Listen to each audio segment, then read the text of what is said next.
విన్నాము, ఇప్పుడు కూడా అన్నీ విందాం. గతంలో ఆవిడ ఏం మాట్లాడారో ఇప్పుడు ఏం మాట్లాడుతున్నారో అని ఆవేదన పడడంలో తప్పు లేదండి. ఎక్కడ తప్పు జరిగినా దాన్ని ఖండించాలి. వీళ్ళు రాజకీయ నాయకులే కాబట్టి రాజకీయ నాయకుడు ఏంటి, సామాన్య పౌరుడు కూడా తప్పు ఎక్కడన్నా జరిగితే ఖండించాలి దాన్ని. ఇది తప్పు అని చెప్పగలగాలి. దానికి వాక్ స్వాతంత్ర హక్కును వినియోగించుకోవాలి. అంతేగాని అమ్మనాబూతులు తిట్టడానికి, ఎదటి వాళ్ళు నోరు పెట్టి పడిపోవడానికి, మనకు అధికారం ఉంది కదా అని ఇష్టం వచ్చినట్లుగా పేలడానికి, వాగడానికి వాక్ స్వాతంత్ర హక్కు అయితే ఖచ్చితంగా ఇవ్వలేదు. ఎవరికి ప్రజాస్వామ్యంలో ఇవ్వలేదు. సో అలాంటి వాళ్ళందరికీ కూడా నాలుగు కట్ చేయాలి అంటే కొన్ని సిద్ధాంతాలు పాటించాలి. అది గత ప్రభుత్వంలో అవనియండి, ఈ ప్రభుత్వం అవనియండి, రేపు వచ్చే ప్రభుత్వంలో అవనియండి. అంటే ఒక జవాబుదారీగా ఉండాలి. ప్రజలతో మమేక్షల్లో రోజా ఎందుకు పోలీస్ స్టేషన్కి వెళ్ళారు? ఈ మధ్యకాలంలో ఆవిడేదో వీడియో రిలీజ్ చేస్తున్నారు, ఏమైనా పోస్టులు పెడుతుంటారు. కూటమి ప్రభుత్వంలో ఏవైనా జరిగితే జరగకూడనివి దాని మీద ఆవిడ స్పందిస్తారు. కానీ ఒక్కసారిగా ఆవిడ తిరుపతిలో ప్రత్యక్షం కావడం సర్వత్రా ఆసక్తి కలిగించిన సీను. ఎందుకంటే ఆవిడ నగర ఇప్పటి వరకు వెళ్ళలేదని, అసలు తిరుపతి రావటం లేదని, ఇంతకుముందు అక్కడే మకాం వేసిన ఆవిడ కనిపించకుండా ఎక్కడికో వెళ్ళిపోయారు అని వాటిలన్నిటికీ కూడా చెక్ పెడుతూ ఆవిడ తిరుపతి వచ్చేసారు. ఎందుకంటే టెంపుల్ సిటీ ఆవిడకి చాలా ఇష్టమైన ప్రాంతం. ఆ ప్రాంతంలో ఆవిడని ఎమ్మెల్యేగా గెలిపించిన ప్రాంతం అది. ఆవిడకి అభిమానం ఉంటుంది కదా. కానీ పరాయి వాళ్ళకి చెప్పడానికే నీతులా అన్నట్లుగా ఆమె ధోరణి ఉంటుంది అని చెప్పి సోషల్ మీడియాలో ట్రోల్స్. ఎందుకు ఈ అంశం వస్తుందంటే రోజా గారు చేస్తున్న వ్యాఖ్యలు, గతంలో చేసిన వ్యాఖ్యలు, ఇప్పుడు ఆవిడ మాట్లాడుతున్న తీరు చాలా ఆశ్చర్యాన్ని కలిగిస్తుందట. ఎవరు కూటమి వాళ్ళకి, కొంతమంది నెటిజన్లకి. అవన్నీ కూడా మనం చాలాసార్లు విన్నాము, ఇప్పుడు కూడా అన్నీ విందాం. గతంలో ఆవిడ ఏం మాట్లాడారో ఇప్పుడు ఏం మాట్లాడుతున్నారో అని ఆవేదన పడడంలో తప్పు లేదండి. ఎక్కడ తప్పు జరిగినా దాన్ని ఖండించాలి. వీళ్ళు రాజకీయ నాయకులే కాబట్టి రాజకీయ నాయకుడు ఏంటి, సామాన్య పౌరుడు కూడా తప్పు ఎక్కడన్నా జరిగితే ఖండించాలి దాన్ని. ఇది తప్పు అని చెప్పగలగాలి. దానికి వాక్ స్వాతంత్ర హక్కును వినియోగించుకోవాలి.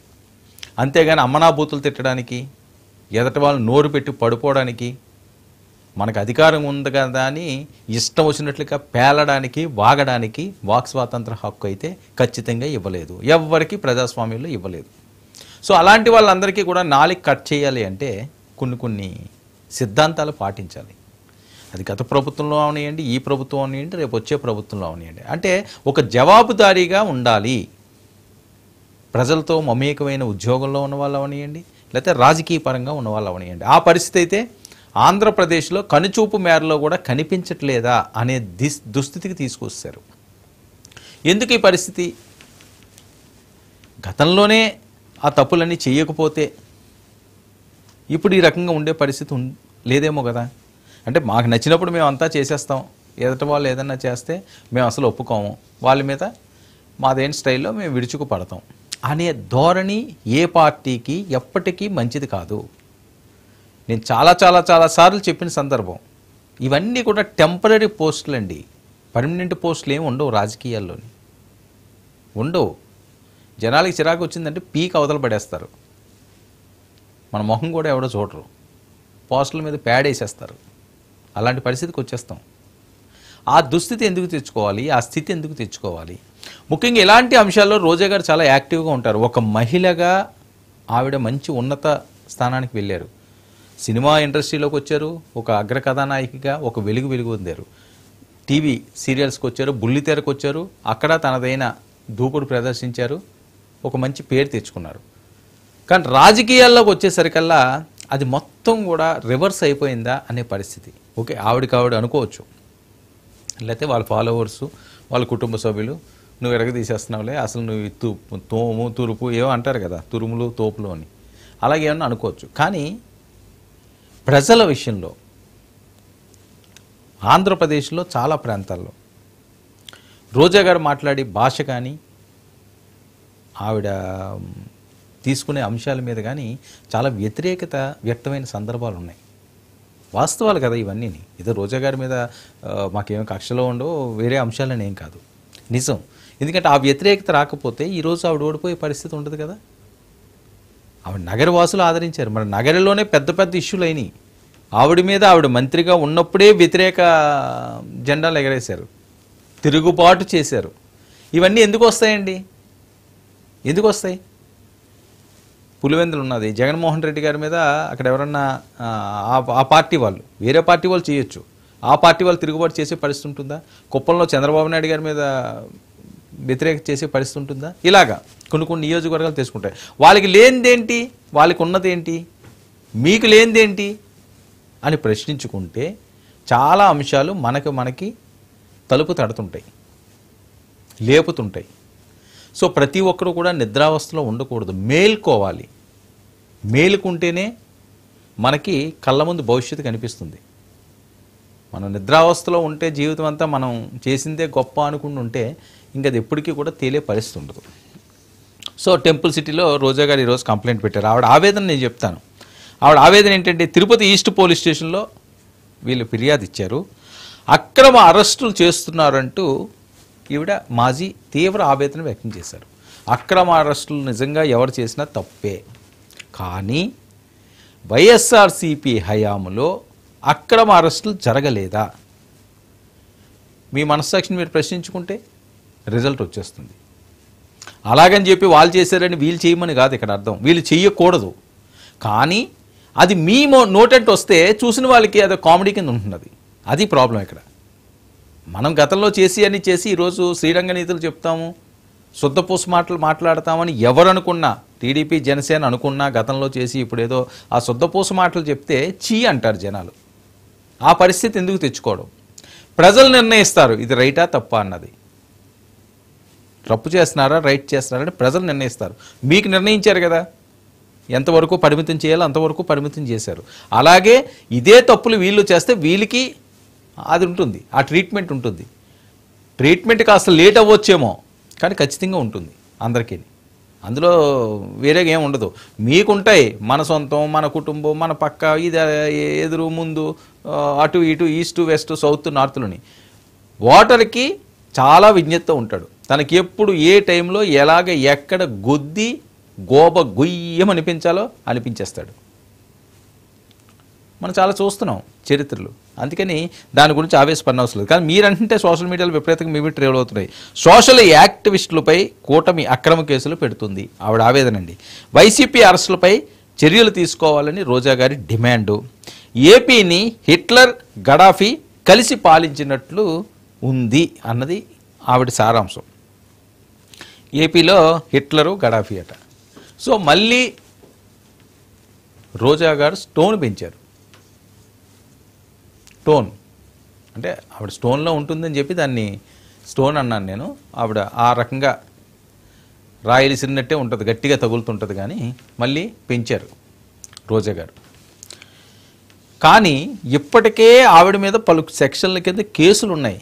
ఎక్కడో అక్రమ అరెస్టులు చేయాలనుకుండేలా ఉంటే, రోజా మీద కక్ష సాధింపు చేయాలనుకుండేలా ఉంటే ఈ కూటమి ప్రభుత్వానికి ఇలా ఫింగర్ టిప్స్ వాళ్ళు మాట్లాడేదండి. ఎంతసేపు అరెస్ట్ చేయడం అని, ఏదో కేసులో ఇరిగించాలి అంటే పెద్ద కష్టమా? ఏ రకంగా రోజా గారు గతంలో రెచ్చగొట్టారు అవన్నీ కూడా మన కళ్ళ ముందు పిక్చర్స్ కదలాడుతున్నాయి. విశాఖ ఎయిర్పోర్ట్లో ఎప్పటికీ జన సైనికులు మరిచిపోలేనటువంటి ఒక దారుణ దృశ్యం ఆ రోజు జరిగింది. పవన్ కళ్యాణ్ గారిని నిర్బంధించడం నోవోటెల్ హోటల్లోని. ఆవిడ అప్పుడు ఎయిర్పోర్ట్కి వెళ్తే ఆ ఫింగర్ చూపించుకుంటూ ఆవిడ వెళ్ళడం. ఇంకా దాన్ని వీళ్ళు ఏదో చెప్తుంటారు, ఆవిడ వేలు చూపించలేదు, ఇంకో కాలు చూపించిందో లేకపోతే ఇంకో కన్ను చూపించారు, ఏదేదో చెప్తుంటారు. కానీ వాస్తవాలు కదా, అక్కడ మనకు క్లియర్గా కనిపిస్తున్నది కదా ఆవిడ ఏం చూపిస్తున్నది అన్నది. సో ఈ రెచ్చగొట్టే ధోరణులు మన ఎవడు ఏం పీకలేలే అనే ధైర్యం ఈరోజు గజగజలాడిస్తున్నది, వణికిస్తున్నది అని చెప్పి కూటమి వాళ్ళు మాట్లాడే పరిస్థితి. ఈ బెంబేలు ఎందుకు, ఈ టెన్షన్లు ఎందుకు, అప్పుడే సరిగ్గా ఉంటే సరిపోను కదా అని. హిట్లరు గడాఫీ అంటే ఇద్దరు కలిసి పాలిస్తున్నట్లంటే ఇంకెవరిని అంటారు, ఎవరిని అంటున్నారో మీకు తెలుసు, మళ్ళీ నేను ప్రత్యేకంగా చెప్పుకోని అవసరం లేదు. ఆవిడ గొడవంతా పవన్ కళ్యాణ్ చంద్రబాబు కలడమే కదా వీళ్ళకి రోజుని, ఉదయం లేచిన దగ్గర నుంచి. అప్పుడు దాకా కలిసిందాకా నిద్రపోలేదు. ఇది వాస్తవం అండి. వాళ్ళు కలిసిందాకా నిద్రపోలేదు. ఓ గెలికి గెలికి గెలికి గెలికి వదిలేరు. పవన్ కళ్యాణ్కి సర్పంచ్ అవ్వడు, పవన్ కళ్యాణ్ ఎంపీటీసీ అవ్వడు, పవన్ కళ్యాణ్ ఇంకొకటి అవ్వడు, పవన్ కళ్యాణ్ ఈ స్టారు, పవన్ కళ్యాణ్ ఆ స్టారు, పవన్ కళ్యాణ్ ఈ పెళ్లి చేసుకున్నాడు, పవన్ కళ్యాణ్ ఆ పెళ్లి చేసుకున్నాడు, పవన్ కళ్యాణ్ నుంచున్నాడు, పవన్ కళ్యాణ్ కూర్చున్నాడు, పవన్ కళ్యాణ్ పడుకున్నాడు, పవన్ కళ్యాణ్ దొర్లేడు, పవన్ కళ్యాణ్ టాప్ ఎక్కాడు. ఒకటి కాదు, రెండు కాదు, రెచ్చగొట్టి రెచ్చగొట్టి రెచ్చగొట్టి రెచ్చగొట్టి కీ ఇస్తే ఎక్కి తొక్కుతున్నాడు. ఇప్పుడు మనం చేసుకున్న స్వయంకృతాపరాధాలు. లేకపోతే అప్పటి వరకు చంద్రబాబు నాయుడు గారికి ఎనికి లేదు. ఇప్పుడు ఆ చూపించిన ఫింగర్ ఉన్నది కదండి, అదేనండి మూల కారణం వీళ్ళిద్దరూ కలడానికి. అందులో భాగస్వామ్యం, ప్రధాన భాగస్వామ్యం రోజా గారికి ఉంది, చెప్పుకోవాలి కదా, ఎవరు కాదనలేనిది ఇది. ఎందుకంటే విశాఖపట్నం నుంచే వాళ్ళు మళ్ళీ బీజం పడింది, ఆ గ్యాప్ వచ్చింది వీళ్ళకి. 2019లోనే వీళ్ళు వెళ్తారు కదా, ఎందుకు వెళ్ళలేదు? అప్పుడు వెళ్ళలేదు, ఇండివిజువల్గానే పోటీ చేశారు. సో అప్పటి నుంచి ఆ గ్యాప్ అలా ఉన్నది. వాళ్ళ గురించి వీళ్ళు మాట్లాడలేదు, వీళ్ళ గురించి వాళ్ళు మాట్లాడలేదు. కానీ ఈవిడ ఈ మాజీ గారు విశాఖపట్నం వెళ్ళి ఒక మీటింగ్ పెట్టుకుండి అక్కడి నుంచి తిరిగి వస్తా వీళ్ళని గెలికి రెచ్చగొట్టి పవన్ కళ్యాణ్ మన పవర్ ఉన్నది కదా అని తీసుకెళ్ళి నోవేటలో హోటల్ పెడితే అది ఏం చేశారు చంద్రబాబు నాయుడు గారు వెళ్ళి పక్కన కూర్చున్నారు. ఇదేంటి తమ్ముడు నీకు ఇలాగైంది బ్రదర్ అని అయిపోయింది. అక్కడతో మీకు స్టార్ట్ అయ్యింది. ఇది కదా జరిగిన నిజం, వాస్తవం ఇది కదా, కాదనగలరా? ఇది ఏమన్నా రాంగా? గతం చదువుకోండి, వాళ్ళకి తెలుసు. వాళ్ళ పైకి మేకపోతుగా మీరు అంటారు కదా, పైకి చెప్పరు, వాళ్ళకి తెలియదు ఏంటి అనవసరంగా ఆ రోజు లేనిపోని అన్నీ గెలికాం, వాళ్ళిద్దరిని మనమే కలిపామని. అంటే ఓవర్ కాన్ఫిడెన్స్ ఎప్పుడు మనిషికి ఉండకూడదండి. ఉంటే అది అతపాతాలానికి పోతాం. ఎప్పుడైతే మనిషిలో కాన్ఫిడెన్స్ ఉండాలి, ఎప్పుడు కొంతవరకు, అది మరీ పిచ్చి మీరిపోయి రెచ్చిపోయి అది ఓవర్గా వెళ్ళిపోయింది అనుకోండి, ఫలితం ఏంటంటే బ్లాస్ట్ అవుతుంది, బొగ్గు అయిపోతుంది. కుక్కర్ ప్రెజర్ ఉన్నదనుకోండి కొంతవరకు పర్లేదు, అది మరీ ఓవర్ హీట్ ఎక్కువైంది ఏం చేస్తే కుక్కర్ టప్పున పేలుతుంది. పేలింది అంటే అది ఎవడ బుర్ర చిదుగుతుందో తెలియదు, ఏమవుతుందో తెలియదు. ఆ ప్రెజర్ ఎక్కువ అవ్వకూడదు. ఈ కాన్ఫిడెన్స్ కూడా మనిషికి అంతే, ఎంతవరకు కాన్ఫిడెన్స్ ఉండాలో అంతవరకే ఉండాలి తప్పించి ఓవర్ కాన్ఫిడెన్స్కి వెళ్ళిపోయి మనం ఇది మనం అది అని చేసుకుంటే ఫలితం లేదు. ఆ రోజు విశాఖపట్నంలో రోజా గారు అంశంలోనే ప్రధానంగా గొడవ అయింది. నిజం ఇది, గతం చెబుతున్న సత్యం. రోజా గారు ఆ రోజు అక్కడికి వెళ్ళకపోయినా, ఆ సీన్ క్రియేట్ కాకపోయినా, ఆవిడ మీద ఏదో రాళ్ళు ఇసిరేయాలన్నారు, జోళ్ళు ఇసిరేయాలన్నారు, అదేమి ఎక్కడ మరి ఏం పెద్ద కనిపించలేదు. ఈవిడేదో రెచ్చగొట్టుకుంటే వెళ్ళుకుంటే వాళ్ళు అరుస్తుంటారు. ఎందుకంటే పవన్ కళ్యాణ్ గారు ఒక సినిమా హీరో అండి, రోజా గారు వెళ్ళినా అరుస్తారు, ఆవిడ హీరోయిన్ కాబట్టి. ఇప్పుడు రాజకీయాల్లోకి వచ్చిన తర్వాత ఆవిడ పెద్దగా కేర్ చేయలేదేమో, కానీ వాస్తవంగా రోజా గారు వచ్చినా సరే పెద్ద ఎత్తున వేలాదిగా తరలి వచ్చే సందర్భాలు ఉంటాయి సినిమా హీరోలు అంటేనే. ఈరోజు టీవీ స్టార్సు, ఈ జబర్దస్త్ టీంలు వీళ్ళు వెళ్తుంటేనే 100,000 వచ్చేస్తున్నారు, హీరోయిన్లు వెళ్తే రావా? అదొక క్రేజ్ అంతే తెలుగు రాష్ట్రాల్లో.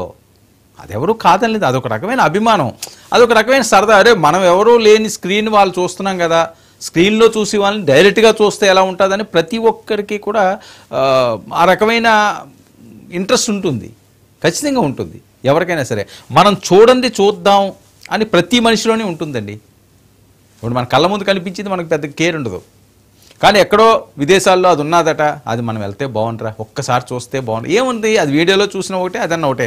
క్రికెట్ మ్యాచ్ ఉంది, ఎందుకంటే స్టేడియంకి లక్షల మంది వెళ్ళిపోతారు, వేల మందిని. టీవీలో మనకు కనిపించట్లేదా?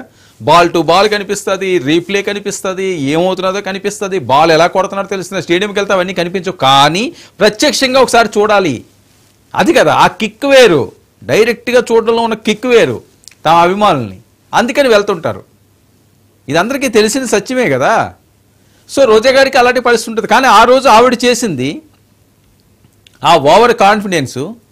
ఒక మంత్రి మమ్మల్ని ఎవడో ఏం చేయలేదులే, వీళ్ళు అసలు ఏమీ లేదు, మనకి 151 వచ్చేసినాయి కదా. 151 కాదు, 175 నియోజకవర్గాలు ఉన్నాయి, ఎన్నికలు రాబోతున్నాయి, ఫ్యూచర్ ఏం జరుగుతుందో తెలియదు. ఈరోజు 151 వచ్చిన తర్వాత పరిస్థితి ఏంటని ఏ ఒక్కరు ఆలోచించినా ఆ రోజు ఇంతలా బరితెగించరు, ఈ రకంగా రెచ్చిపోరు. కొన్ని ఎగ్జాంపుల్ కూడా నేను వినిపిస్తాను. ఆవిడ ఒక బయట ప్లే చేయండి రోజా గారు. అంటే ఈ రోజు ఇంత ఆవేదన ఈవిడ వ్యక్తం చేస్తున్నారు కదా, అప్పుడు ఈవిడ ఏం మాట్లాడారు, ఈవిడ మాట తీరు ఎలా ఉండేది, ఓ బయట ప్లే చేయండి అమ్మా. ప్రేమలో ఉన్న పవన్ కళ్యాణ్ మాట్లాడిన మొదటి మాట ఒక మహిళగా నాకు నచ్చనిది ఏదంటే వాలంటీర్లు విమెన్ ట్రాఫికింగ్ చేస్తున్నారు, వీరు ఇళ్లకు పోయి ఎవరెవరు ప్రేమలో ఉన్నారు, ఎవరెవరు ఒంటరి మహిళలు, ఎవరెవరు ఏంటి అన్న ఒక డేటాని ఎవరికో ఇచ్చి ఆడవాళ్ళని అక్రమ రవాణా చేస్తున్నారని చెప్పటం ఒక మహిళగా నేను సహించను. ఎందుకంటే వాలంటీర్ల సర్వీసు కళ్ళారా చూసిన దాన్ని. కాబట్టే పవన్ కళ్యాణ్ కి చెప్తున్నాను, వాలంటీర్ల కాళ్ళు పట్టుకొని క్షమాపణ చెప్పాల్సిన అవసరం ఉంది, లేదంటే నీ సంగతి అదే వాలంటీర్లు తేల్చేస్తారని కూడా ఈ సందర్భంగా తెలియజేస్తాను. ఇదండి పవన్ కళ్యాణ్ గారి సంగతి ఎవరో తేలుస్తారట. మా సంగతి వాళ్ళు తేల్చేస్తారేమో అని ఏ రోజు ఈవిడ అనుకున్నా ఈ పరిస్థితి ఉండకపోనేమో. ఒకళ్ళ సంగతి తేల్చేస్తామన్నా చాలా సింపుల్, ఏముంటుంది, నరలేని నాలిక కదా, ఏదని అనొచ్చు. వాళ్ళ సంగతి తేల్చేస్తాం, ఆఫ్టర్ ఆల్ వాడెంత అంటారు. కానీ రంగంలోకి దిగిన తర్వాత వాడిచ్చే కిక్కులు చూస్తుంటే కళ్ళు బైర్లు కమ్మేస్తుంటాయి కొన్ని బాక్సింగ్ సీన్లోని. ఏముందిలే అంటారు. మైక్ టైసన్ అండి ఫర్ ఎగ్జాంపుల్, అమ్మ బాబు మైక్ టైసన్ తోటి ఎవరు తట్టుకోగలరా బాబు, ఆడిచ్చి పంచికి అంటారు. కుర్రోళ్ళు పడగొట్టేస్తున్నారు. కుర్రోళ్ళు చాలా ఏజ్ గ్యాప్లు ఉన్నవాళ్ళు ఒక్క కిక్తో పడుకోబెట్టేస్తున్నారు. సో ఆ స్ట్రోక్ తగిలిన తర్వాత తెలుస్తుంది అమ్మ ఎలా ఉంటుందా ఈ దెబ్బని. ఆ తేల్చేయడం అన్నది అప్పుడు తెలుస్తుంది ఎవరిని ఎవరు తేలుస్తారు అన్నది. పవన్ కళ్యాణ్ గారు ఈ పరిస్థితికి రావడానికి ప్రధాన కారణం కొంతమంది ఉన్నారు, ఒక 4-5. అది అందరికీ తెలిసినది. అందులో మొదటి వరుసలో ఈవిడ ఉంటుంది. ఆయన అలా రెచ్చిపోవడానికి, ఆయన కసి పెంచుకోవడానికి. ఎందుకంటే ఆయన వదిలేస్తే ప్రశాంతంగా ఆయన పని ఏదో ఆయన చేసుకుందరు, ఆయన వెల్ఫేర్ ఆయన చేసుకుందరు. మొన్న ఎలక్షన్లో ఏదో ఆయన నుంచుందరు, ఏం జరిగిందో తర్వాత అంశం. కానీ గుచ్చి గుచ్చి గుచ్చి గుచ్చి పిల్లినన్నా గదిలో పెట్టి బంధించి కొడితే అది పులైపోద్దన్న సామెత చిన్న పిల్లోడినడినా చెప్తాడండి. చిన్నప్పటి నుంచి మనం వింటున్నవి అవి ఏవి వీళ్ళకి ఎక్కలేదు కాబట్టి ఈరోజు అనకూడదు కానీ బొక్కలోకి పోయే పరిస్థితి వచ్చిందని బయట మాట్లాడుకుంటుంది. ఎవరన్నా ఆపగలరా? వీళ్ళు అరెస్ట్ చెయ్యాలి కక్షపూరితం అనుకుంటే ఎంతమందిని ఎత్తేయాలి ఇప్పటికి? అసలు మాట్లాడి సీన్ ఉందా వీళ్ళకి? అసలు మాట్లాడినా పట్టించుకునే సీన్ ఉందా? అసెంబ్లీకి ఒకటి వెళ్ళట్లేదు వాళ్ళ వాయిస్ వినిపించడానికి. ఉన్నది 11 మంది, అందులో ఎంతమంది ఉంటారో తెలియని దుస్థితి. ఆ 11 మంది కూడా బిక్కుమంటున్నారు. ఏంట్రా బాబు ఇలాంటి టైంలో భగవంతుడా మమ్మల్ని గెలిపించావు, ఇప్పుడు మేము ఏం చేయాలి? కరవమంటే కప్ప కోపం, ఎడవమంటే పాము కోపం అన్న చందంలో మమ్మల్ని పడేసావు అని చెప్పి ఆ దేవుడికి ప్రార్థించుకుంటున్నారు. ఎందుకంటే పేరుకే ఎమ్మెల్యే, వాళ్ళకి ఏం సీన్ ఉండదు. అసెంబ్లీలోకి వెళ్ళిపోయి అధ్యక్ష అందాం అనుకుంటే అది లేదు. బయట ఉండి ఏమన్నా చేయించుకుందామంటే పవర్ఫుల్గా అక్కడ ప్రభుత్వం ఉంది, వీళ్ళ ఆటలు సాగవు. అక్కడ ప్రతిపక్షంలో ఉన్నా, ఇన్ఛార్జిగా ఉన్నా, తెలుగుదేశం అవనండి, జనసేన అవనండి, వాళ్ళ మాటే చెల్లుతుంది. ఇది జగమెరిగిన సత్యం. ఇంతకుముందు వాళ్ళకి 23 వచ్చినప్పుడు కూడా అదే పరిస్థితి కదండి. వీళ్ళు 151 వచ్చినప్పుడు పరిస్థితి ఏమైంది? అదే పరిస్థితి. అప్పుడు ఎవడు వినేవాడు? తెలుగుదేశం పార్టీ నియోజకవర్గంలో అభివృద్ధి అయినా జరిగిందా? అరే ఎంపీ నా సొంత ఎంపీఏ నియోజకవర్గంలోకి వెళ్ళని స్టేజ్కి వెళ్ళిపోయింది. ఇవన్నీ శాపాలు కదా, ఇవన్నీ పాపాలు కదా, ఇవన్నీ తప్పులు కదా. ఈరోజు మీ ఓటమికి ఇవన్నీ కారణాలు కాదా? ఆత్మవిమర్శన చేసుకోండి, రిజల్ట్ వచ్చేస్తుంది. ఎవ్వరూ చెప్పనవసరం లేదండి, మిమ్మల్ని ఎవ్వరూ విమర్శలు చేయనవసరం లేదు, మీ గురించి ఎవరో మాట్లాడిన అవసరం లేదు. మీకు మీరు చెక్ చేసుకోండి ఒకసారి. ఇంకో బయట ప్లే చేయండి, అది విందాం. కళ్యాణ్ లాగా సిగ్గు శరం లేకుండా ప్యాకేజీ కోసం ఏ విప్లవకారుడు పని చేయడు. ఆ విషయాన్ని ముందుగా పవన్ కళ్యాణ్ తెలుసుకోవాలి. పవన్ కళ్యాణ్ తెలుసుకోవాల్సింది, పవన్ కళ్యాణ్ కి ఫ్యాన్స్ ఉన్నారేమో కానీ జగన్ అన్నకి సోల్జర్స్ ఉన్నారు. పవన్ కళ్యాణ్ కి కంటెంట్ లేని కచరాగాళ్ళంతా ఉన్నారు సోషల్ మీడియాలో. కానీ మా వైఎస్ఆర్సీపీ సోషల్ మీడియాలో కంటెంట్ తో కళ్ళు బైర్లు గమ్మించే విధంగా చేసే వాళ్ళు ఉన్నారు. సిగ్గు లేకుండా మాట్లాడతాడు. నాకు జగన్ అంటే లెక్క లేదు, నాకు ఆనడు, జగన్ సైన్యం నా చిటికిని వేలే కొసంత కూడా లేదు అంటున్నాడు. ఆ మాట అనేదానికి ఆయనకి నోరు ఎలా వచ్చిందో తెలియలేదు. ఎందుకంటే వార్డు మెంబర్ గా కూడా గెలవనోడు, 2 చోట్ల నించుంటే 2 చోట్ల ఎమ్మెల్యేగా ఓడిపోయినోడు, ప్రజలు చీత్కరించినోడు, వైసీపీ ఎమ్మెల్యేలని, మంత్రుల్ని, జగన్మోహన్ రెడ్డి గారిని ముఖ్యంగా నువ్వెవడివి అంటున్నాడు. అసలు నువ్వెవడివిరా? నీకు ఆంధ్రప్రదేశ్ లో ఇల్లు లేదు, ఒక పనికి మాలిన పార్టీ జనసేన పార్టీ. నువ్వు అసలు జగన్మోహన్ రెడ్డి గారి కాలి ఎంట్రుకంతా కూడా లేవు. నువ్వు మాట్లాడుతున్నావు. జగన్ అన్న నువ్వు ఒక్కటి మాట్లాడితే మేము 100 మాట్లాడతాం. పవన్ కళ్యాణ్ లాగా సిగ్గు శరం లేకుండా. ఇదండి ఇప్పుడు సుభాషితాలు. మంత్రి గారు, మహిళ, ఒక హీరోయిన్, అందరికీ సుపరిచితురాలు ఆర్కే రోజా గారు, ఆవిడ మాట్లాడిన సుభాషితాలు ఏంటండి? అది సిగ్గు శరం లేదు, కంటెంట్ లేని కచరాగాళ్ళట. జనసేన వాళ్ళు కంటెంట్ లేని కచరాగాళ్ళు. ఈవిడ మరి ఏ యూనివర్సిటీ నుంచి ఈవిడ పట్టా తీసుకున్నదో. వార్డు మెంబర్ కూడా గెలలేని వాడు. నువ్వు ఎవడెవరా? ఒక మహిళ మాట్లాడవలసిన మాటలా? ఏదన్నా విధానపరంగా మాట్లాడిన అంటున్నాను. అలా రోజా గారిని కూడా ఎవరో మాట్లాడకూడదు. ఇది కదా. ఆ పక్కన ఉన్నాయని ఎవడండి? వాళ్ళిద్దరి మీద కేసులు ఇప్పుడు ఆడదాం ఆంధ్ర. నేను అనుకోవడం ఆయన బైరెడ్డి అనుకుంటున్నాను. బైరెడ్డి సిద్ధార్థ రెడ్డి ఐ థింక్ పక్కన పెట్టుకున్నాడు. ఆవిడ పార్ట్నర్ని పక్కన పెట్టుకున్నారు. వీళ్ళిద్దరినే ఎత్తేస్తారట. వాళ్ళు మాట్లాడుతున్నది, నేను చెప్తున్నది కాదు. ఎందుకు ఎత్తిలేదు? 5 నెలలు అయిపోయింది కదా అంటే, ఇంతకుముందు మీరు చేసిన తప్పులు అలా చేయకూడదని ఆలోచిస్తున్నారట. వస్తున్న వార్తలు అవి ఏదో ఆదరాబాదరాగా లేపేసి. ఇంకొక కీలకమైన అంశం ఏంటంటే, చంద్రబాబు నాయుడు గారిని అరెస్ట్ అనే అంశం చాలామందికి తెలియంది, ఇన్సైడ్ జరిగింది, బయటికి ఇప్పటి వరకు రానిది ఒక విషయం ఉన్నది. చాలా కీలకమైన అంశం, చాలా తక్కువ మందికి మాత్రమే తెలిసింది. వైఎస్ఆర్సీపీ అధికారం చేపట్టిన 6 నెలల నుంచి కూడా చంద్రబాబు నాయుడు గారిని అరెస్టు చేస్తున్నట్టు చూస్తున్నారు. ఇది నిజం. ఎందుకంటే ఇది ఒకవేళ వైఎస్ఆర్సీపీ వాళ్ళు చూస్తే వాళ్ళ మనసులకు తగులుతుంది, అవును కదా అని. చాలామంది బయటికి చెప్పలేంది. ఇది ప్రభుత్వం వచ్చిన 6 నెలల నుంచి ట్రై చేస్తున్నారండి. ఏ స్కామ్లో ఇన్ని పెడదాము, ఏ స్కామ్లో జైలుకి తీసుకెళ్దామని, స్కిల్ స్కామ్లో తీసుకెళ్దామని ఫిక్స్ అయ్యారు. ఫిక్స్ అయితే ఎలా చేయాలి ఏంటి అనుకుని ఎన్నో మేధోమథనాలు చేశారు. ఎలాగ ఏ కేసు ఎట్నుంచి తీసుకురావాలి, ఎన్ని తీసుకొచ్చినా టెక్నికల్ అంశాల్లో ఒపీనియన్ తీసుకున్నప్పుడు ఇది కోర్టులో నిలబడదు, ఇది తాత్కాలికమే అవుతుంది అని చెప్పి సీనియర్ న్యాయవాదులు పదే చెప్పినప్పుడు ఇంత గ్యాప్ వచ్చింది. ఇంకోటి ఏమైనా దొరుకుతారేమో అని చెప్పి చాలా ట్రై చేశారు. ఫైనల్గా ఇంకా తీర్చుకోవాలి కదా కొన్ని అంశాలు. సరే ఇంకేదోటి ఒకసారన్నా అని చెప్పి చేసింది అది కేసు. ఇది నిజం. వైఎస్ఆర్సీపీ వాళ్ళు ఎవరైతే కోర్ టీం ఉన్నదో అదంతా కూడా ఇన్సైడ్ ఏం జరిగిందన్నది వాళ్ళకి తెలుసు. ఇది నిజమన్నది వాళ్ళ ఆత్మసాక్షికి వాళ్ళకి అర్థమవుతుంది. ఇప్పుడు నేను చెప్పేది అబద్ధం నిజమో. ఈ కోర్ టీం ఎవరైతే ముఖ్యులు ఉన్నారో, నేను ఎవరి గురించి చెప్తున్నారన్నది కూడా వాళ్ళకి అర్థమై ఉండాలి. ఇది తెలుసు వర్మకని. నిజం ఇది, ఎవ్వరు కాదనుకున్న నిజం. లాస్ట్ మూమెంట్లో ఈ ప్రెస్టేషన్లో ఇవి గొడవలు ఇంక హీట్ ఎక్కిపోయి వీళ్ళిద్దరూ కారణం పెద్ద ఎత్తున వ్యతిరేకత వస్తుండడం, ఏం చేయాలో అర్థం కాని పరిస్థితుల్లో ఆ స్పీడ్లో ఆ దూకుల్లో అరెస్ట్ చేశారు, చేసి లోపల పెట్టారు. ఓకే పెట్టాలి అనుకున్నారు, పెట్టారు. కానీ ఇది ఇప్పుడు కాదు, 6 నెలల ముందు నుంచి ప్రభుత్వం వచ్చిన 6 నెలల నుంచి స్టార్ట్ చేశారు అది. కానీ టెక్నికల్ అంశాలు ఇందులో లేవు, కోర్టులో నిలబడవు, మళ్ళీ మనకి ఇబ్బంది అవుతుంది స్టార్టింగ్లోనే ఎందుకు అనుకున్నారు. ఆ తర్వాత ఏమైంది, కరోనా వచ్చింది. దాని సీక్వెన్స్ కూడా నేను చెప్తాను ఎందుకు ఆగింది అన్నది. కరోనా టైంలో ఏం చేసినా అది ప్రాబ్లం అవుతుంది. ఒక పక్క ఇంతలా ఉంటే రాజకీయ కష్టాల కోసం ఈ రకంగా చేస్తారని ఇంకా వ్యతిరేకత వెళ్ళిపోతున్నది. ఆ గ్యాప్ ఇవన్నీ కూడా కలిసి వచ్చినాయి ఆయనకి, చంద్రబాబు నాయుడు గారికి. లేకపోతే ఆయన్ని ఎప్పుడో తీసుకెళ్ళిపోతారు. చాలా మాస్టర్ ప్లాన్ ఇది. అంత ఈజీగా ఏం జరగలేదండి.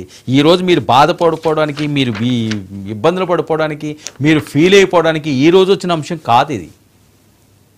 సరే ఓకే, తప్పు చేస్తే చంద్రబాబు నాయుడు గారు కాదు, ఎవ్వరు చేసినా తప్పేనండి. పక్కా సాక్ష్యాధారాలతో మీరు నిరూపించండి, పంపించండి. ఎవరు వద్దన్నారు? ఎవడబ్బు సొమ్మండి, ప్రజల సొమ్మిది. కస్టోడియన్లో ఉండాలి తప్పించి మీరు మీ ఇష్టం వచ్చినట్లుగా మేము చెలరేగిపోతాం, మీ ఆస్తులు పెంచుకుంటాం, మాకు నచ్చినట్టు చేస్తామంటే ఒప్పుకోదు ప్రజాస్వామ్యం. మీ ఆటలు ఎంతో కాలం సాగో. ఎవరికైనా సరే తప్పుడు పనులు చేసే వాళ్ళకి, ఈ రకంగా అడ్డగోలుగా అనకొండలుగా మారిన వాళ్ళకి తగిన సమయం వస్తుంది. దేనికైనా సమయం సందర్భం ఉంటుంది. ఈరోజు మీకు గడిచిపోవచ్చు, కానీ ఎల్లకాలం ఎలా ఉంటుందని మాత్రం ఆ భ్రమలో ఉండకండి. ఏదో రోజు ఉంటుంది. ఆ టైం వచ్చినప్పుడు మీరన్నది నడి రోడ్డు మీద అతి నీచంగా ప్రజలు చీయని స్టేజ్కి వస్తారు. ఇంకో బయట ప్లే చేయండి. కళ్యాణ్ గారికి పెళ్లి చేసుకోవడానికి వైజాగ్ అమ్మాయి కావాలి, షూటింగ్లు చేసుకోవడానికి వైజాగ్ కావాలి, ఆయన సినిమా కలెక్షన్ల కోసం వైజాగ్ కావాలి, ఆయన నట నేర్చుకోవడానికి వైజాగ్ కావాలి, ఆయన పోటీ చేయడానికి వైజాగ్ కావాలి గాజువాక. కానీ వైజాగ్ లో పరిపాలనా కేంద్రం పెడితే మాత్రం వద్దు అంటున్నాడు. అంటే కళ్యాణ్ గారికి పెళ్లి చేసుకోవడానికి వైజాగ్ అమ్మాయి కావాలి, షూటింగ్ అసలు ఏమన్నా సంబంధం ఉందా? పెళ్లి చేసుకోవడానికి వైజాగ్ అమ్మాయి అంటే మీకు చెన్నై కావాల్సి వచ్చిందా పెళ్లి చేసుకోవడానికి? మరి ఇలాగ అక్కడే పోటీ చేయొచ్చు కదా, అక్కడే నిలబడవచ్చు కదా. చెన్నైలో లేవా రాజకీయాలు? మీరు తెలుగు సినిమాలో కూడా నటించారు కదా. అదే వితండవాదం. ఎవరికి నచ్చినట్టు వైజాగ్ అమ్మాయి కావాలి, గాజువాకలో నుంచి ఉన్నారు ఏంటండి అది? ఆ రోజే అనుకుంటాను ముహూర్తం పెట్టింది ఆవిడ పెట్టిన ముహూర్తం మంచి ముహూర్తంలా ఉంది పవన్ కళ్యాణ్ గారికి. ఈరోజు డిప్యూటీ సీఎం అయ్యి కూర్చున్నాడు. నువ్వెవడవురా? వార్డు మెంబర్ కూడా గెలలేదురా. ఇప్పుడు ఏం గెలిచాడురా? ఏందిరా గెలిచాడు? ఎక్కి కూర్చున్నాడు రా. ఇప్పుడు ఇబ్బందులు పడిపోవాలరా అంటున్నారు జనసేన వాళ్ళు. వార్డు మెంబర్ గెలలేదట. వార్డు మెంబర్ గెలకపోతే రాజకీయం అయిపోయింది. అదొక జనసేన. ఏమన్నారండి? కచరాలట. జనసైనికులు కచరాలు. ఆ నోటి దురదండి ఇదంతా కూడా. భస్మాసురుడు అంటారు చూసారా? భస్మాసురుడు చాలా అతి గొప్ప తెలివైనడు. ఆడికి అసలు చావే లేదు. ఆడు చావు ఏం కోరుకున్నాడు? ఎవ్వరూ వాడికి శత్రువు కాదు, ఇంకోటి కాదు, ఎవడో చంపలేడు. వాడికి వాడే శత్రువు. వాడి దరిద్రమే వాడికి శత్రువు. ఏమండి ఆ కోరిక ఏం తెచ్చుకున్నాడు? మగోడు చంపకూడదు, అతన్ని ఆడోళ్ళు చంపకూడదు, అసలు ఏ వస్తువు చంపకూడదు, ఏ జాతి చంపకూడదు, ఏ లోకం చంపకూడదు, ఏదీ లేదు. అలాంటి వరం తీసుకుంటే ఫైనల్గా ఏం చేశాడు? తన నెత్తి మీద తనే చేయి పెట్టుకుంటేనే భస్మం అయిపోవాలని కోరుకున్నాడు. ఏమైందండి?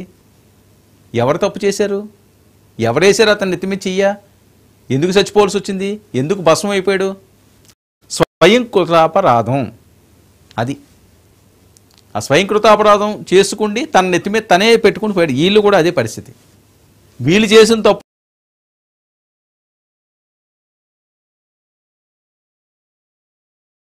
వీళ్ళ మీద నెత్తిని పెట్టుకున్నాయి. ఆ రోజు వైజాగ్లో మాట్లాడిన మాటలు అవి. అంతకుముందు మాట్లాడిన మాటలు. ఈరోజు డిప్యూటీ సీఎం అయ్యి కూర్చున్నాడు. ఎవడరా అన్నవాడు ఏకకు మేకై కూర్చున్నాడు. ఇప్పుడు తేడా వస్తే దించేస్తాడు. అలా ఉంది పొగరంతాని. ఎవరు పొగరు పెట్టినా సరే దించేస్తాడు. అడ్డుకోలేరు, తట్టుకోలేరు. ఒక అగ్నిగోళంలో ఉన్నది ఇప్పుడు వాళ్ళ పరిస్థితి. 164 సీట్లు అంటే తక్కువ కాదు. ఇంకో బయట ప్లే చేయండి. అందులో ఏం చెప్తారు చూద్దాం. సుభాషితాలు.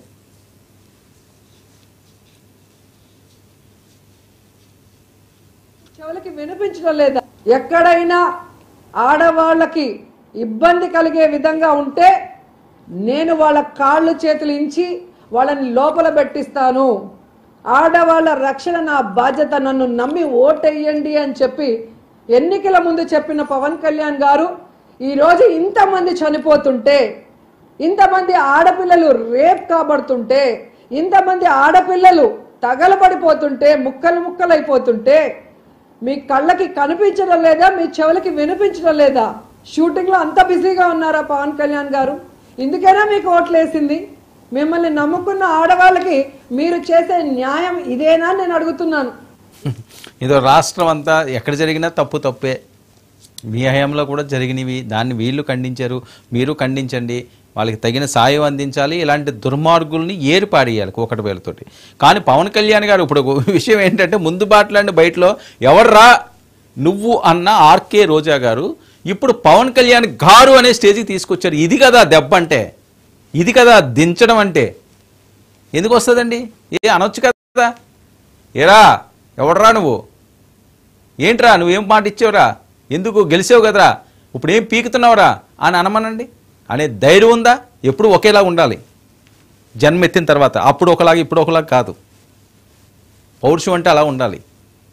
రాజస్వం అంటే ఆ రకంగా ఉండాలి. ఎవరన్నానండి, ఏ రాజకీయ నాయకుడన్నా వీళ్ళగా ఎథిక్స్ ఉండవు అనుకోండి, చాలామందికి ఉండవు. వాళ్ళు ఫీల్ అయినా పర్వాలేదు, ఏమైనా పర్వాలేదు. వాస్తవం ఇదే కాబట్టి. ఎందుకంటే నేను 2 బయటలు చూపించాను కదా. ఒకటి వార్డు మెంబర్కి కూడా పనిచేయలేనన్నవాడు డిప్యూటీ సీఎం అయి కూర్చున్నాడు. 100% స్ట్రైక్ రేట్ సక్సెస్. మరొకటి ఎవడు రా నువ్వు అన్నది ఇప్పుడు పవన్ కళ్యాణ్ గారు అని అనిపించుకున్నాడు. ఇది కాదు ఆయన సక్సెస్, ఇది కదా మన వినాశనం. కళ్ళు చెవులు వినిపిస్తున్నాయా లేవా అంటే మన కళ్ళు చెవులు 2019 నుంచి 24 వరకు ఎక్కడన్నా పెట్టారా అండి? చెట్టు త్వరలో దాచారా? లాకర్లో ఏమన్నా పెట్టారా సేఫ్గా ఉంటాయని? అప్పుడు కూడా ఇదే పరిస్థితి కదా. ఆ రోజు ఈ రకంగా గలమిప్పాల్సింది కదా. ఈరోజు మీరు సక్సెస్ కదా, మీరు గెలుద్దురు కదా, ఎందుకది మర్చిపోతారు?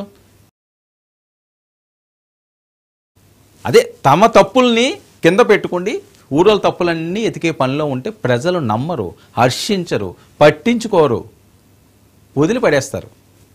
అదే జరిగింది. ఇప్పుడు లేటెస్ట్గా ఆవిడ ఆవేదన విందాం. ఆ వెయిట్ ప్లే చేయండి. తప్పులన్నీ ఆయన చేస్తాడు, చేయిస్తాడు. ఎదుటి వాళ్ళ మీద నిందలు వేసి శ్రీరంగ నీతులు చెప్పడం మనం గమనించాం. వ్యక్తిత్వ హననం అనేది చంద్రబాబు నాయుడు చేయటంలో సిద్ధహస్తుడు. తనకి పిల్లనిచ్చిన ఎన్టీఆర్ గారికే బట్టలు ఇప్పించి కార్టూన్లు వేయించిన గనుడు. ఇప్పుడు ఎవరైతే డిప్యూటీ సీఎం గా ఉన్నారో ఆయన పక్కన ఆయన తల్లి గారి గురించి, అలాగే చిరంజీవి గారి కుటుంబ సభ్యుల గురించి, మహిళల గురించి తప్పుగా రాయించింది ఐటీడీపీ ద్వారా లోకేష్ గారు అన్న విషయం అప్పట్లో పవన్ కళ్యాణ్ గారు ట్వీట్ చేయడము, తన ఫేస్బుక్ లో పోస్ట్ చేయడం మనం అందరం కూడా గమనించాం. అలాగే జగన్మోహన్ రెడ్డి గారు ముఖ్యమంత్రిగా ఉన్నప్పుడే కనీస గౌరవం లేకుండా ఆయన మీద, ఆయన భార్య మీద, ఆయన తల్లిగారి మీద, ఆయన సోదరి మీద, ఆయన పిల్లల మీద ఎంత నీచాతి నీచంగా పోస్టులు పెట్టారో మనం అందరం కూడా గమనించాం. తప్పు చేసిన రోజు తప్పు జరిగింది అని చెప్పి వాళ్ళు క్షమాపణ కోరలేదు తెలుగుదేశం వాళ్ళు. ఆ తప్పు చేసిన వాళ్ళని శిక్షించేదానికి ముందుకు రావడానికి కూడా ఈరోజు ఆలోచిస్తున్నారు అంటే ఒకసారి ప్రజలు కూడా ఆలోచించాలి. ఎందుకంటే ఈరోజు రాష్ట్రంలో వైఎస్ఆర్ కాంగ్రెస్ పార్టీలో ఉన్న కార్యకర్తల్ని, నాయకుల్ని భయభ్రాంతులు చేయడానికి ఎప్పుడెప్పుడో ఏదో జరిగింది, ఏదో మాట్లాడారు అని దొంగ కేసుల్ని ఫైల్ చేసి, కొంతమంది పెయిడ్ ఆర్టిస్టులతో కేసులు పెట్టించి, ఈరోజు తప్పుడు సాక్ష్యాలు సృష్టించి, అంటే ఫేక్ ఐడీలను సృష్టించి వీళ్లే తప్పుగా పెట్టి అవి కూడా ప్రూవ్ అయినాయి, మీ అందరూ కూడా చూస్తున్నారు. కానీ వైఎస్ఆర్ కాంగ్రెస్ పార్టీ వాళ్ళని టార్గెట్ చేసి మొన్న సుధారాణి గారిని, ఆడపిల్లని చూడకుండా కుటుంబం అంతా హైదరాబాద్ లో ఉంటే కిడ్నాప్ చేసి 5 రోజుల వరకు మరి కోర్టుకి సబ్మిట్ చేయకుండా ఎలా కొట్టారో జడ్జి గారి ముందర ఆమె తనకి తగిలిన దెబ్బల్ని చూపించింది, పోలీసులు వాడిన భాషను చెప్పింది, తాను ఎంత అవమానపడింది, ఎలా బాధపడింది, ఎలా దెబ్బలు తినిందో ఏడుస్తూ చెప్పడం కూడా మనం గమనించాం. అలాగే నిన్న కడపలో సునీత అనే మరి మరొక పార్టీ కార్యకర్తని వాళ్ళ ఇంటికి మిడ్ నైట్ లో వెళ్లి పోలీసులు ఎలా బెదిరించారో ఆ ఇంటి ముందున్న సీసీ ఫుటేజ్ లో మీకే క్లియర్ గా కనిపిస్తుంది. రోజా గారి ఆవేదన ఈ రకంగా ఉంది. తప్పు లేదు, నిజంగా పోలీసులు ఆ రకంగా 3rd డిగ్రీ చేసినా, వేరే రకంగా చేసినా ఫైట్ చేయండి. ఎవరైతే ఆ దుశ్చర్యకు పాల్పడ్డారో వాళ్ళని కఠినంగా శిక్షించాలి. ప్రజాస్వామ్యంలో ఇది మంచి పద్ధతి కాదు. తప్పులు చేస్తే శిక్షించండి, జైలుకి తీసుకెళ్ళండి, అరెస్టులు చేయండి, సెక్షన్లు పెట్టండి, జైల్లో పెట్టండి. అంతేగాని ఇష్టం వచ్చినట్లుగా కొడతాము, ఇష్టం వచ్చినట్లుగా చేస్తాం అన్నది మంచి పరిణామం కాదు. కానీ కళ్ళు చెవులు ఉన్న రోజా గారు లేకపోతే వైఎస్ఆర్సీపీ నాయకులు గతంలో మీ ఎంపీని రఘురామకృష్ణరాజుని 3rd డిగ్రీ చేసినప్పుడు, వీడియోలు తీయించినప్పుడు, చితక్ కొట్టినప్పుడు, గుండె ఆపరేషన్ చేయించుకున్నాను, నేను చచ్చిపోతాను అని చేతులు జోడించి, అంత నిండు మనిషి, అంత విగ్రహం, ఆయన 6.5 feet ఉంటాడు ఆయన. అలాంటి మనిషిని, ఒక ఉన్నతమైన స్థానంలో ఉన్న వ్యక్తిని, ఆర్థికంగా చిన్నప్పటి నుంచి కూడా ఒక గోల్డెన్ స్పూన్లో ఉన్న వ్యక్తిని ఈ రాజకీయాల్లోకి వచ్చాడని చెప్పి, మీ పార్టీలో గెలిచాడని చెప్పి, ఆయన మీ మీద మాట్లాడుతున్నాడని చెప్పి, మీ తోటి వ్యక్తిని, పార్లమెంట్ సభ్యుణ్ణి, సభ్య సమాజం సిగ్గుపడే విధంగా, తలదించుకుండే విధంగా, అతి క్రూరంగా, అతి నీచంగా మీరు కొట్టించినప్పుడు గుర్తులేదండి? ఎక్కడికి పోని చెవులు, ఎక్కడికి పోని కళ్ళు కనిపించలేదా? కళ్ళు మూసుకుపోయాయా, చెవులు వినిపించలేదా, సీసం ఏమన్నా పోసుకున్నారా అని అడుగుతున్నారు. జనసేన వాళ్ళు, తెలుగుదేశం పార్టీ వాళ్ళు అది అడుగుతున్నారు. ఈరోజు మీరు ఏది మాట్లాడినా దానికి వాళ్ళ దగ్గర సమాధానం ఉంది. రోజా గారు, మీరు ఎన్ని అరుపులు అరిచినా సుఖం లేదు. ఇప్పుడు 29కి మీరు ఏ రకంగా మంచిగా వెళ్ళి సక్సెస్ చేసుకోవాలా అని మీరు ఆలోచించాలి. కానీ ఇప్పుడు ఇంకా ఎంత గొగ్గోలు పెట్టినా, ఎంత పొర్లు దన్నాలు పెట్టినా, ఎంత దొర్లినా ఏమీ కాదు. ఇది క్లియర్.